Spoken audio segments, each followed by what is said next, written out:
네, 안녕하십니까. 2차대 양양소입니다. 오늘이 8월 13일 금요일, 지금 현재 시각 오후 4시 정각입니다. 자, 오늘도 또 시장 상황이 상당히 좋지 못하죠. 그런데, 자, 미국 증시는 또 멀쩡합니다. 특히 다우지수나 S&P 500 지수는 오히려 사상 최고치 랠리를 아주 견조하게 진행하고 있죠. 거기에 비해서 우리 증시는 뭐 그 반대입니다. 뭐 답답할 정도를 넘어서 이제는 처참한 지경에까지 우리나라가 그렇게 특히 반도체 관련주들이 뭐 지쳇말로 폭망을 하고 있는 상황이나 마찬가지죠. 자, 상대적인 박탈감을 느끼지 않을 수가 없습니다. 자, 외국인들이 매도하는 게 문제죠. 엄청 매도합니다. 이번 주 5거래일 동안 시장 전체에서 7조 정도를 순매도했고요. 그중 삼성전자에 국한된 매도만 5조 6천억, 또 SK하이닉스를 또 같은 기간 동안에 2조 정도를 매도했습니다. 이 두 종목에 대한 매도가 시장 전체에 대한 매도보다도 더 커요. 그만큼 현재 반도체 관련주들을 집중적으로 내던지고 있다는 건데, 마치 초대형 악재가 터져 나온 것처럼 그렇게 매도를 하더란 말이죠. 사실은 반도체 관련주에 대해서 시장 전체도 마찬가지지만 특히 반도체 관련돼서 지난 1년 하고도 8개월 동안, 근 20개월 동안 외국인들은 어제까지 20조 원 정도까지 이렇게 매도했다는 건데, 그것도 모자라서 오늘 같은 경우에는 하루 만에 2조 3천억 정도, 어제 1조 7천억, 이틀간 무려 삼성전자를 4조 정도나 매도를 하는, 그런 정도로 한다면 투매죠. 투매가 나오는 그런 상황이 나왔다는 건데, 이러니 뭐 삼성전자 주가는 물론이거니와 종합지수 그리고 시장 전체 상황이 온전할 수가 없죠. 다른 종목에까지 삼성전자의 약세가 악영향을 좀 미치고 있는 그런 형국이다 하는 건데요. 그런 와중에서도 우리 종목 중 그나마 현재 장기 정석 종목 중 삼성전자를 제외한 나머지 종목, 뭐 네이버나 또는 삼성바이오로직스는 오히려 아주 강한 상승 추세를 만들고 있죠. SKC 또는 어제부터 다시 매수해도 된다라고 했던 LG화학 같은 종목들은 괜찮습니다. 그나마 그런 정도의 종목을 통해서 약간이라도 위안을 찾을 수는 있겠지만, 정작 제일 중요한 종목인 삼성전자가 그래서 결코 마음이 편치 못하죠.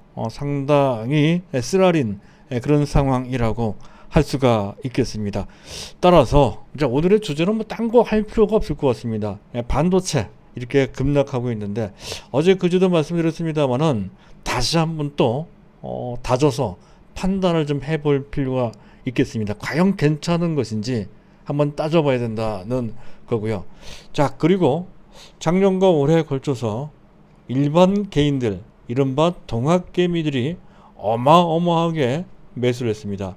130조 원이나 된다는 거죠. 물론 코스닥까지 합쳐서 그렇다는 건데, 자, 이것이 어떤 의미를 갖고 있는 것인지, 그리고 그것이 삼성전자와 어떤 관계가 있는 것인지, 이런 것도 한번 살펴볼 필요가 있다는 거죠. 자, 그런 주제를 놓고 좀 말씀을 드릴 건데, 그 전에 메타버스 관련주들에 대해서 말씀드릴까 합니다. 일단 이들 메타버스 관련주는 뭐 2차전지 관련주도 약간 비슷한데요.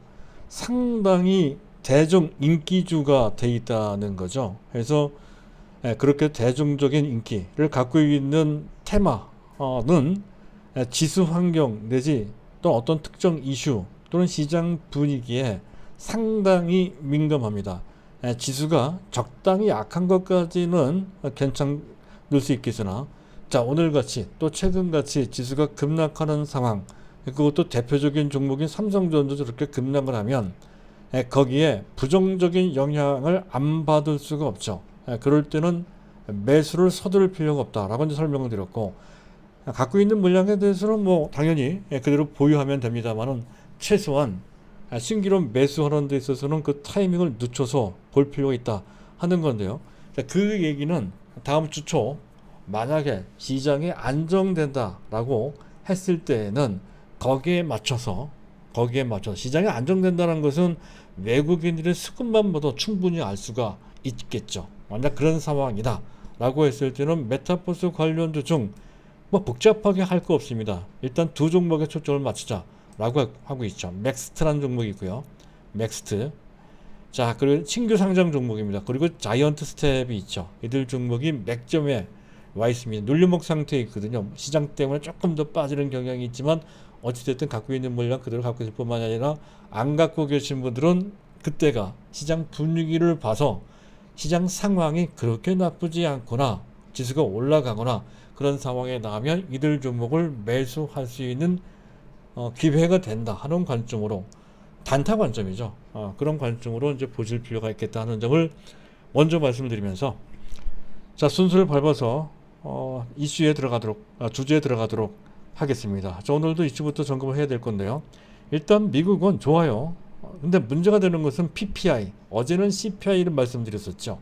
자, PPI 생산자 물가 지수가 상당히 높게 나왔습니다. 7.8%나 된다는 거죠. 현재 집계를 하기 시작한 지 약 11년 정도 되는데 그 사이 가장 높은 물가 수준, 물론 생산자 물가 수준이긴 하지만 어쨌든 소비자 물가 지수와 상당히 상관관계가 있단 말이죠. 그래서 이것은 상당히 이머징 마켓인데 부담이 된다는 것으로 계속 설명을 드렸는데 지금도 마찬가지입니다.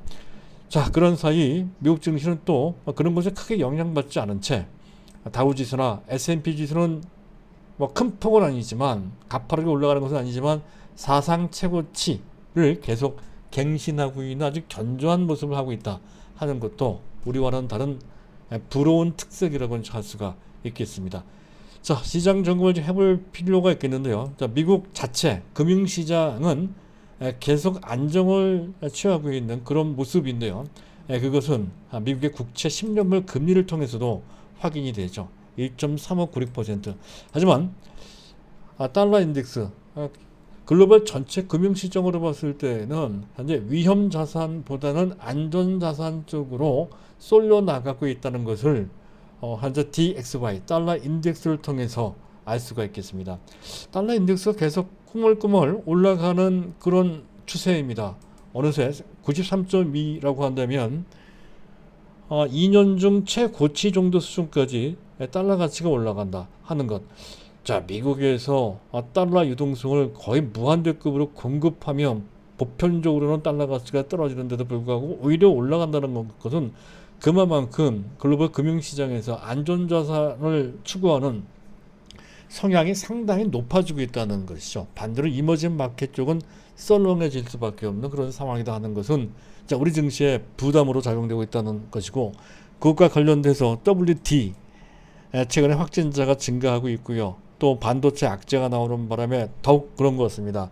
그래서 원달러 환율이 어느덧 1170원 근처로까지 치솟아 올라왔다는 건데, 잠깐 차트를 보실 필요가 있겠습니다.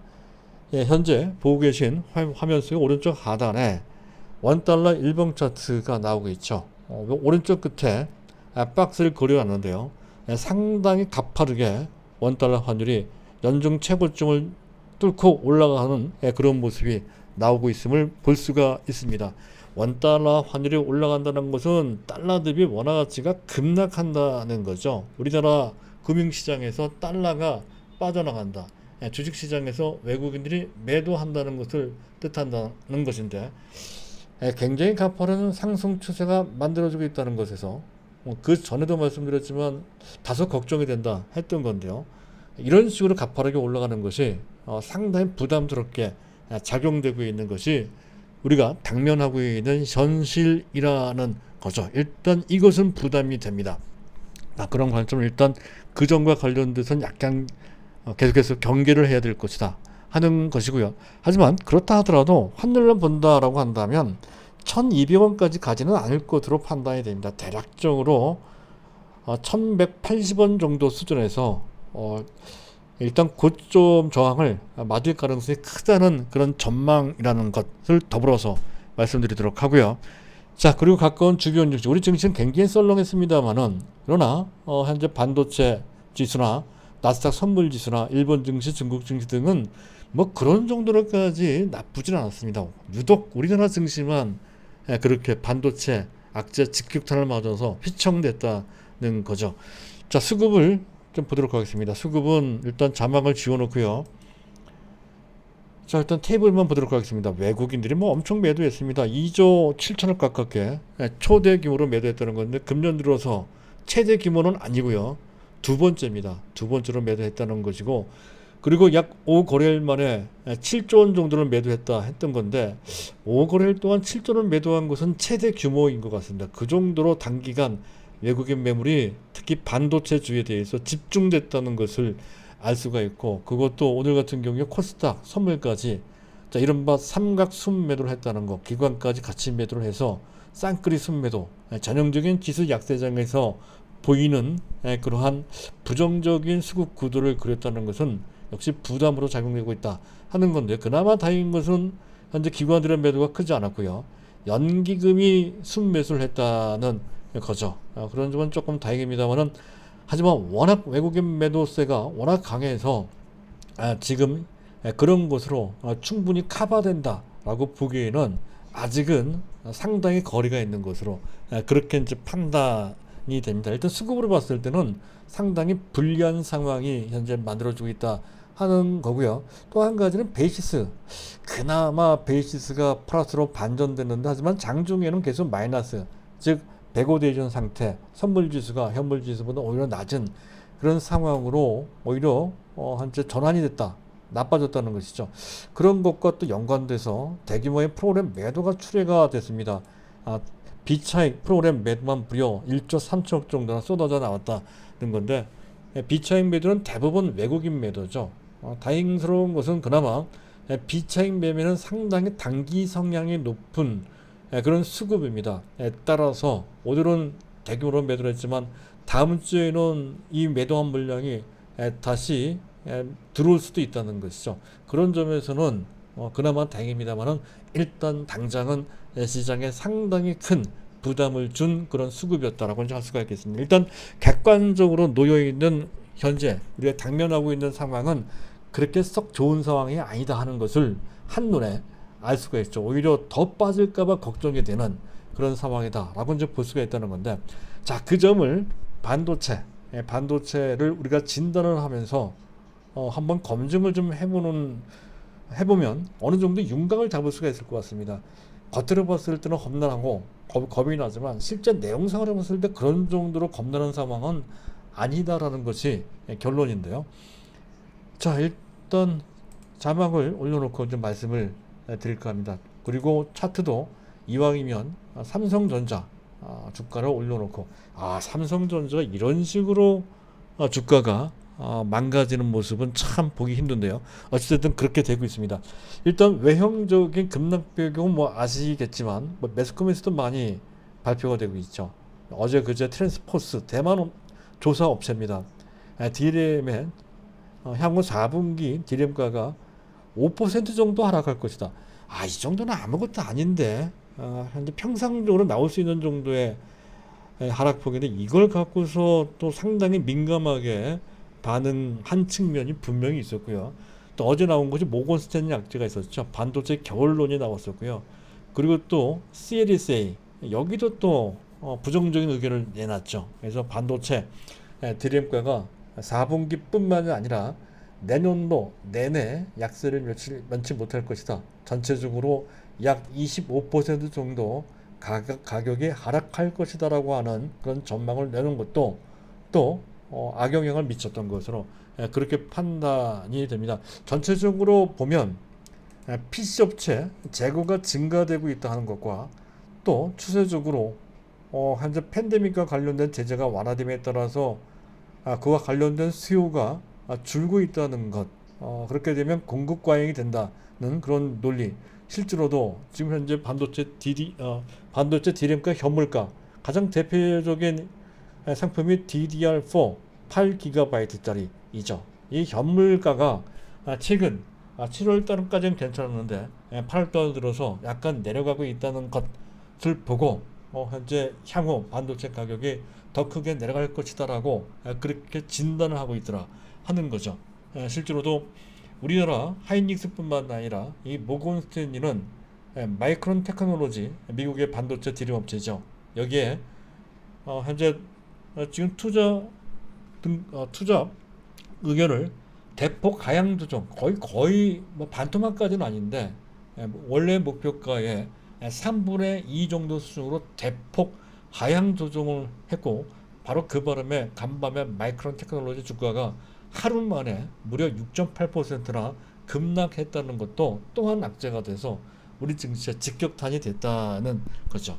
또 한 가지는 어제도 말씀을 드렸습니다만은 기본적으로 최근 들어 아까 얘기했던 물가 문제와 더불어 또 현재 너무 가파르게 회복되고 있는 것도 부담이 된다는 것 등등의 이유로 해서 조기 테이퍼링 오늘도 또 그 얘기가 나왔었죠.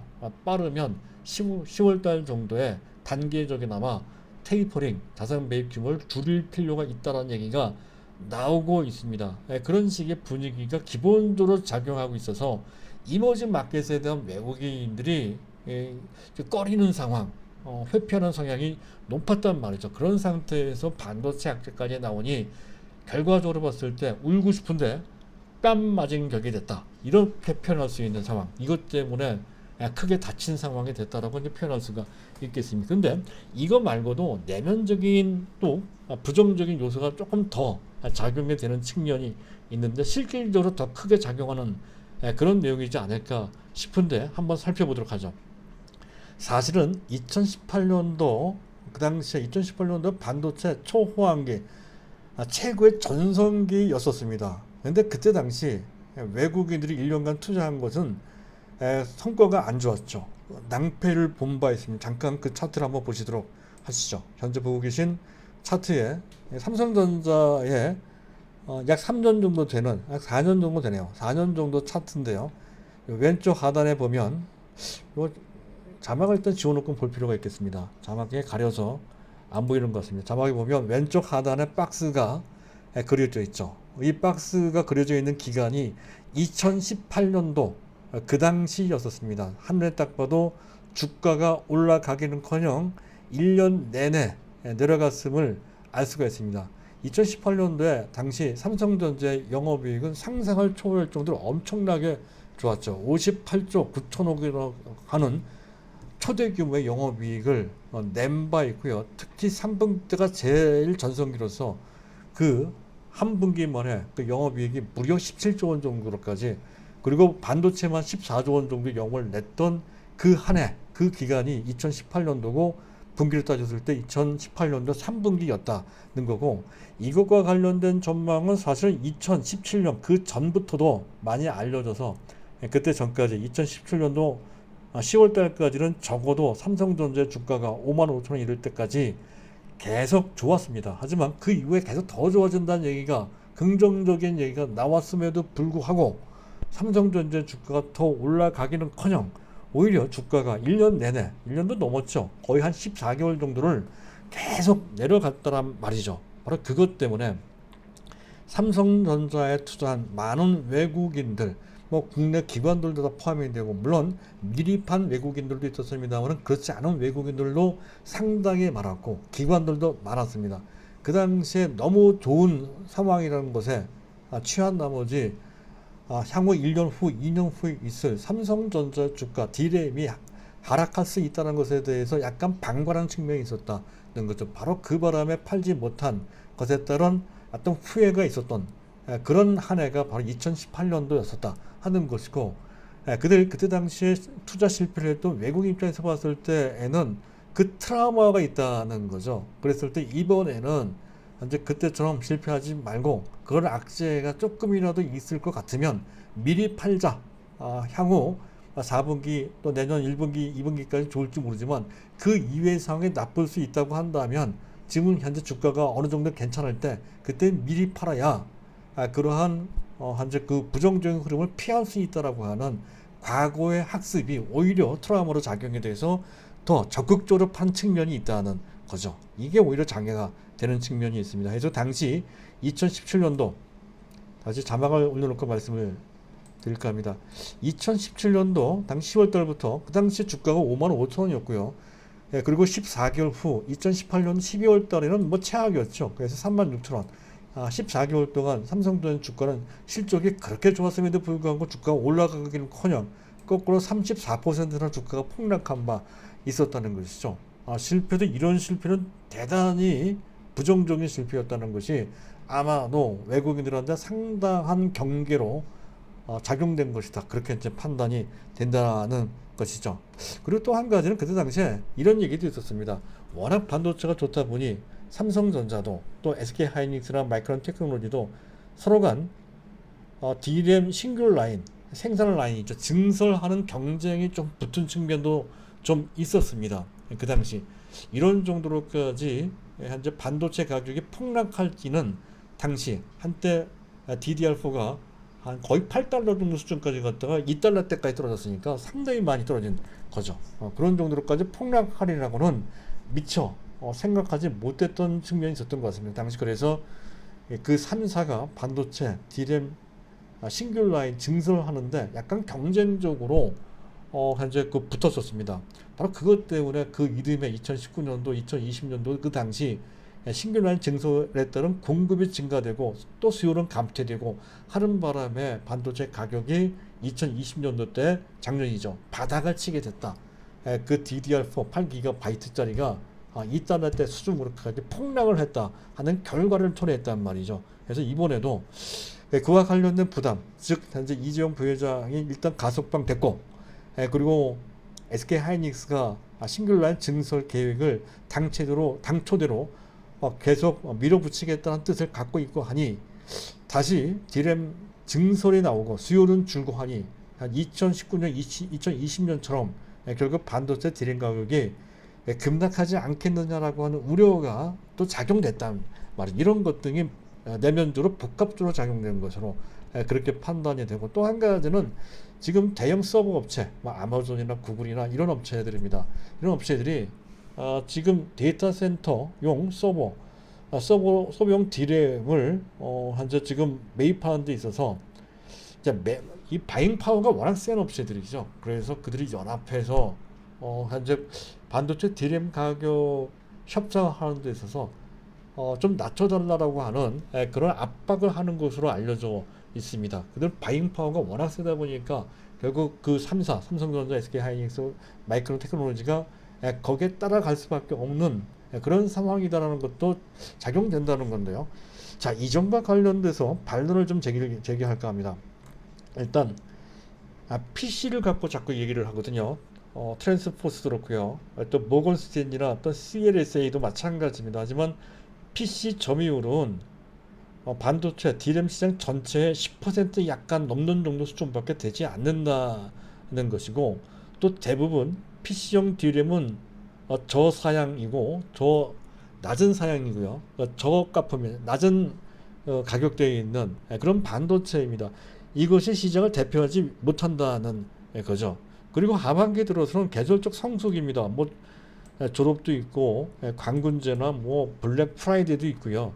또 성탄절도 있고 연말도 있고 기타 등등 수요가 많은 계절적 성수기입니다. 자연적으로 수요가 줄 수가 없죠. 그건 내년 초까지 연장이 됩니다. 그런 측면 일단 단기만 보면 그래요. 그리고 또 한 가지는 하반기 때 본격적으로 현재 새로운 스마트폰이 애플부터 시작해서 삼성전자도 있고 또 중국 로컬 기업들도 있습니다. 계속 출시가 된다는 거고, 특히 삼성전자 같은 경우 아직은 시장은 작지만 폴더블 폰, 폼팩터라고 하죠.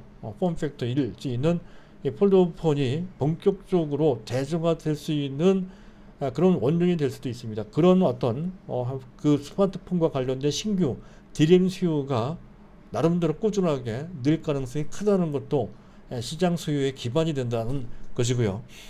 그리고 결정적인 것은 내년도에는 인텔이 CPU가 새로운 게 나옵니다.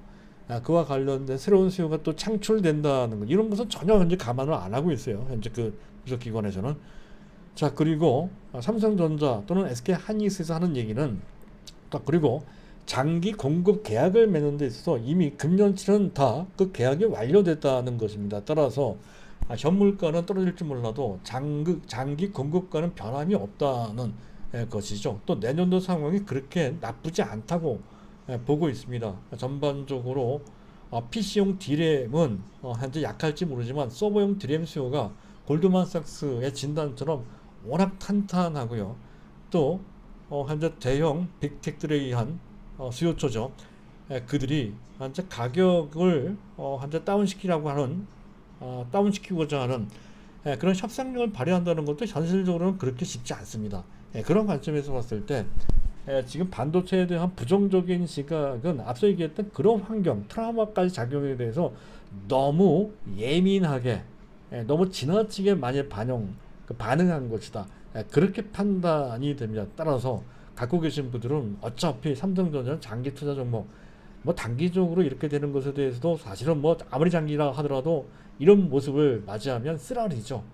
감내하기가 어려운데 그래도 참아야 된다. 사실은 과거 10년 이상의 장기 투자하는 관점에서 봤을 때 이보다 더 어려운 적은 수태 많았습니다. 이런 정도의 악세를 갖고서 좌절할 필요 전혀 없다는 것이고, 또 단기 추세상으로 봤을 때 안 갖고 있거나 또는 물량이 부족하거나 하신 분들은 다음 주 상황을 보고 상황이 반전된다 싶을 때에는 잡아야 될 것 같습니다. 아무리 봐도 너무 좋은 찬스라는 것이죠. 자, 그리고 마지막으로 2020년도 1월달 이후에 수급을 잠깐 볼 건데요. 재밌어요. 일단 2020년도 그 당시 1년 동안 자, 외국인들이 그 매매 주체별 수급을 보면 전체 개인들은 무려 47조 5천억 정도 순매수를 했고, 그중 삼성전자는 9조 6천억 정도를 순매수했습니다. 전체의 5분의 1 정도가 삼성전자였다는 건데, 같은 기간 동안 작년이죠. 자, 외국인들은 24조 5천억 정도 순매도, 삼성전자 매도는 그렇게 많지는 않습니다. 4조 3천억 정도. 그리고 기관이 비슷한 규모로 25조 정도 순매도하고 삼성전자 5조 6천억 정도를 매도해서 그만 했는데요. 근데 금년 들어서는 확연히 달라졌죠. 이른바 동학개미 활동 때문에 그렇습니다. 금년에 무려 지금 8개월도 채 지나지 않은 현 시점에서 66조 1천억 정도로 순매수 했다는 거. 작년 규모는 헐 넘어갔습니다. 지금 현재 규모는 작년에 거의 2배 수준이라는 거죠. 어마어마하게 매수를 하고 있다는 거고, 그리고 특이한 것은 삼성전자에 집중하고 있다는 거죠. 우선주 빼고 본주만 28조를 매수했다는 거예요. 전체 매수에 지금 거의 3분의 1도 넘어가 40% 정도 되는 것 같습니다. 40%를 삼성전자 본주에 집중했다 하는 그런 측면. 사실 그에 따른 후유증도 약간 있긴 있습니다. 너무 많이 매수한 측면이 있다는 것이죠. 그리고 외국인들이 같은 기간 동안 25조 순매도했고, 삼성전자를 많이 매도했습니다. 15조 9천억.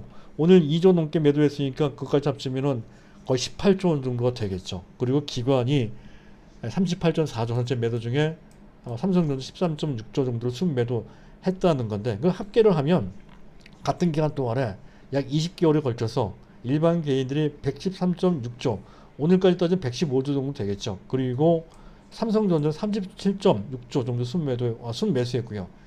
외국인들이 근 50조, 오늘까지 따지면 2조 오늘까지 합치면 52조가 넘어가는 거죠. 그리고 삼성전자 20.2조인데 오늘까지 합치면 22조 정도를 순매도. 특히 금년 들어도 그 매도가 집중되고 있다는 것인데, 실적이 나빠서 그런 것이 아니라 오히려 그러한 과거의 그러한 경험, 쓰라린 경험 때문에 아마 매도가 집중된 것이다, 이렇게 판단된다는 것이고요. 자, 기관이 63조, 그리고 삼성전자만 근 20조, 외국인과 비슷한 정도 매도했던 건데, 최근 들어서 외국인들이 조금 더 삼성전자나 SK하이닉스에 집중적으로 매도를 하고 있다 하는 것은 앞서 얘기했던 그 배경 때문이다 하는 것으로 받아들이시면 된다는 건데, 여기에 상당히 추세적인 또는 구조적인 의미가 담겨져 있다는 것이죠. 장기 정석 투자하는 관점에서는 이 거대한 트렌드를 이해를 하셔야 될 필요가 있겠습니다. 일단 지금 자금 시장 전 글로벌적인 전 상황인데요. 글로벌 전체 금융시장을 통해 놓고 볼 때에는, 자, 그래도 현재 일반 금융시장, 다른 금융, 채권시장 이런 시장에서 주식시장으로 자금이 이동하는 현상, 이것을 그레이트 머니 무브, 우리말로 자금의 대이동이라는 현상이 나타나고 있는 그 일환이 우리 금융시장에서도 비슷하게 나타나고 있다는 거고요.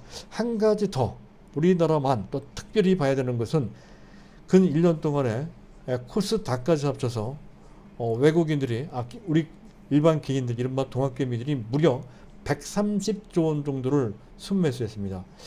과거 우리나라 시장이 개방된 것이 90년대 초입니다. 따라서 근 30년 됐는데요. 그 30년 내 일반 개인들이 이렇게 적극적으로 매수한 적은 단 한 번도 없었죠.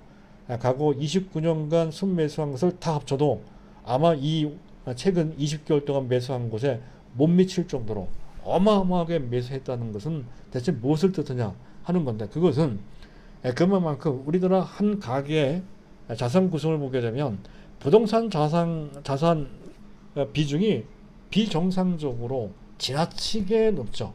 자, 우리나라는 이미 선진국이 됐습니다. 따라서 그 자산 구성도 선진국처럼 현재 보편화될 필요가 있다는 것이죠. 그런 진행이 나오고 있는 것으로 우리나라 가계자산 구성의 근본적인 재편이 현재 다시 편성된다는 것이죠. 현재 재구성이 되고 있는 상황이다. 그런 변화와 관련돼서 어마어마한 일반 개인들의 부동자금이 증시로 몰려오고 있다. 자산 구성이 바뀌고 있다는 것이죠. 그렇게 이제 보시면 되고, 그렇다고 한다면 여태까지 일반 개인들 130조 원 정도를 순매수했지만 향후에도 지속적으로 일반 개인들, 이른바 동학개미들의 자금들이 계속 뒷받침할 것이라는 것을 명백히 알 수가 있습니다. 그랬을 때 그 잠재된 매수 저변의 크기는 최소한 100조 내지 200조까지 기대해 볼 수 있다는 것이죠. 그런 정도로 저변이 큽니다. 그렇다고 한다면 장이 특별히 나쁘지 않은 한 현재 크게 문제될 것이 없다는 것을 알 수가 있죠. 자, 그리고 또 한 가지는 삼성전자가 어느새 국민주가 됐습니다. 소액주주가 550만 명 정도 된다고 하죠. 어마어마하게 많습니다. 웬만한 투자자들은 다 갖고 있다는 뜻이 된다는 것이고요. 이것도 삼성전자한테 나쁘지 않습니다. 자, 그리고 어느새 삼성전자를 단기 트레이딩하는 그 자체가 말이 안 되죠. 단기 트레이딩하기엔 상당히 부적절한 종목입니다. 이 종목. 그런데도 불구하고 많은 일반 개인들이 삼성전자를 매수한다는 것은 장기적으로 괜찮다라고 보고 자식한테 물려준다는 심정으로 삼성전자를 매수하는 그런 일반 개인들도 엄청나게 많다는 뜻이거든요. 과거에는 없었던 현상입니다. 장기 정석 투자가 뿌리를 내리고 있는 그런 상황이 됐다. 근착되고 있다는 것이죠. 그런 상황이고, 그리고 단기적으로 봤을 때 시장 전체 외국인 비중이 33% 정도 수준으로까지 내려와 있습니다. 불과 1년 반 전에 외국인들의 비중은 사상 최대치인 38.8%까지 올라간 바 있었는데요. 그런데 그 1년 반 사이에 무려 5%포인트 정도 깎여서 33% 정도 수준까지 금융위기 이후에 최저치 수준까지 내려갔다는 건데, 우리나라가 선진국 반열에 올라가고 있는 그런 것 치고서는 또 실적과 또 밸류에이션이 결코 비싸지 않은 그런 상황 치고는 지나치게 외국인 비중이 낮습니다. 더 이상 외국인 비중이 더 이상 빠지기 어려울 정도로 많이 그 비중이 축소된 것도 또한 그렇고요. 또 삼성전자에 국한해서 보더라도 외국인 비중이 한때 56%, 작년 중반에 그랬었죠. 6월 달만 하더라도 56%였던 건데 최근에 계속해서 매도하는 바람에 52.6%인데 이것도 최근 들어 가장 낮은 비중입니다. 그래서 이런 정도 수준까지 외국 전체 시장에서 또 삼성전자에 대해서 외국인 비중이 낮아진 상태라고 한다면 추가적으로 그와 관련된 물량이 얼마나 더 나오겠느냐라고 하는 생각을 당연히 할 수가 있죠. 그래서 추가적인 매물은 그렇게 크지 않을 것이다. 단기적으로 나올 물량들은 웬만큼 나온 상태다 하는 판단도 바로 이 지점에서 나올 수 있다는 것이고요. 자, 그리고 그렇습니다. 이런 정도라고 한다면 수급상 또 여러 가지 정황상 삼성전자 주가가 또 필요 이상으로 많이 빠진 이상은 또 펀더멘탈 때문에 빠졌다기보다는 그 일종의 심리적인 압박감 이런 것에 의해서 빠진 측면이 농후하다면, 삼성전자를 이왕 장기로 갖고 있는 이 마당에 굳이 이 상태에 추격해서 매도할 이유가 전혀 없다는 것이고 오히려 사야 된다는 것이죠. 그리고 삼성전자 안정을 취한다면 오늘 하이닉스가 플러스가 나온 것처럼 다음 주에는 당연히 삼성전자도 플러스가 나올 수가 높습니다. 만약 그런 상황이 나왔을 때는 거기에 맞춰서 단타 그 테마주들도 공략해 볼 수 있는 타이밍을 잡을 수 있다는 것이죠. 자, 오늘의 주제는 다 그런 정도로 다 설명이 된 것 같습니다. 자, 오늘 이것으로 마치도록 하겠습니다. 감사합니다.